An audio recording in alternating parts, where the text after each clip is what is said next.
अध्याय 16 दैवी तथा आसुरी स्वभाव। भगवान ने कहा, हे भरत पुत्र, निर्भयता, आत्मशुद्धि, आध्यात्मिक ज्ञान का अनुशीलन, दान, आत्मसंयम, यज्ञ परायणता, वेदाध्ययन, तपस्या, सरलता, अहिंसा, सत्यता, क्रोध विहीनता, त्याग, शांति, छिद्रान्वेषण में अरुचि, समस्त जीवों पर करुणा, लोभ विहीनता, भद्रता, लज्जा, संकल्प, तेज, क्षमा, धैर्य, पवित्रता, ईर्ष्या तथा सम्मान की अभिलाषा से मुक्ति, ये सारे दिव्य गुण हैं जो दैवी प्रकृति से संपन्न देवतुल्य पुरुषों में पाए जाते हैं। हे प्रतापुत्र, दंभ, दर्प, अभिमान, क्रोध, कठोरता तथा ज्ञान ये आसुरी स्वभाव वालों के गुण हैं। दिव्य गुण मोक्ष के लिए अनुकूल हैं और आसुरी गुण बंधन दिलाने के लिए हैं। हे पांडुपुत्र, तुम चिंता मत करो, क्योंकि तुम दैवी गुणों से युक्त होकर जन्मे हो। हे प्रथापुत्र, इस संसार में सृजित प्राणी दो प्रकार के हैं, दैवी तथा आसुरी।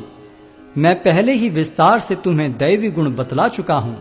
अब मुझसे आसुरी गुणों के विषय में सुनो।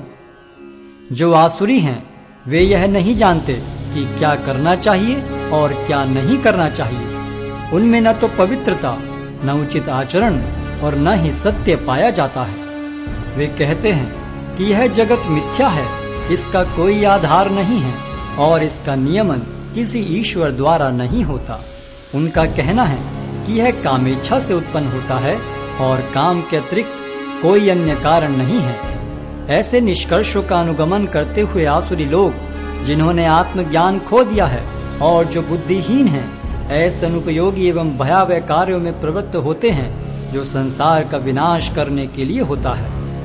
कभी न संतुष्ट होने वाले काम का आश्रय लेकर तथा गर्व के मद एवं मिथ्या प्रतिष्ठा में डूबे हुए आसुरी लोग इस तरह मोहग्रस्त होकर सदैव क्षणभंगुर वस्तुओं के द्वारा अपवित्र कर्म का व्रत लिए रहते हैं। उनका विश्वास है कि इंद्रियों की तुष्टि ही मानव सभ्यता की मूल आवश्यकता है। इस प्रकार मरण काल तक उनको अपार चिंता होती रहती है। वे लाखों इच्छाओं के जाल में बंधकर तथा काम और क्रोध में लीन होकर इंद्रिय तृप्ति के लिए अवैध ढंग से धन संग्रह करते हैं। आसुरी व्यक्ति सोचता है, आज मेरे पास इतना धन है और अपनी योजनाओं से मैं और अधिक धन कमाऊंगा। इस समय मेरे पास इतना है, किंतु भविष्य में यह बढ़कर और अधिक हो जाएगा। वह मेरा शत्रु है और मैंने उसे मार दिया है और मेरे अन्य शत्रु भी मार दिए जाएंगे। मैं सभी वस्तुओं का स्वामी हूँ, मैं भोक्ता हूँ, मैं सिद्ध, शक्तिमान तथा सुखी हूँ। मैं सबसे धनी व्यक्ति हूँ और मेरे आसपास मेरे कुलीन संबंधी हैं। कोई अन्य मेरे समान शक्तिमान तथा सुखी नहीं है। मैं यज्ञ करूंगा, दान दूंगा और इस तरह आनंद मनाऊंगा। इस प्रकार ऐसे व्यक्ति अज्ञानवश मोहग्रस्त होते रहते हैं। इस प्रकार अनेक चिंताओं से उद्विग्न होकर तथा मोहजाल में बंधकर वे इंद्रिय भोग में अत्यधिक आसक्त हो जाते हैं और नरक में गिरते हैं। अपने को श्रेष्ठ मानने वाले तथा सदैव घमंड करने वाले, संपत्ति तथा मिथ्या प्रतिष्ठा से मोहग्रस्त लोग किसी विधि विधान का पालन न करते हुए कभी कभी नाम मात्र के लिए बड़े ही गर्व के साथ यज्ञ करते हैं।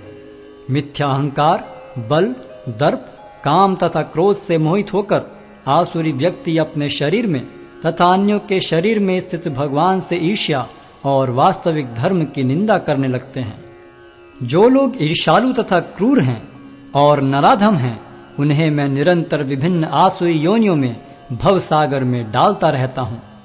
हे कुंती पुत्र, ऐसे व्यक्ति आसुरी योनि में बारंबार जन्म ग्रहण करते हुए कभी भी मुझ तक पहुंच नहीं पाते। वे धीरे धीरे अत्यंत अधम गति को प्राप्त होते हैं। इस नरक के 3 द्वार हैं, काम, क्रोध तथा लोभ। प्रत्येक बुद्धिमान व्यक्ति को चाहिए कि इन्हें त्याग दे, क्योंकि इनसे आत्मा का पतन होता है।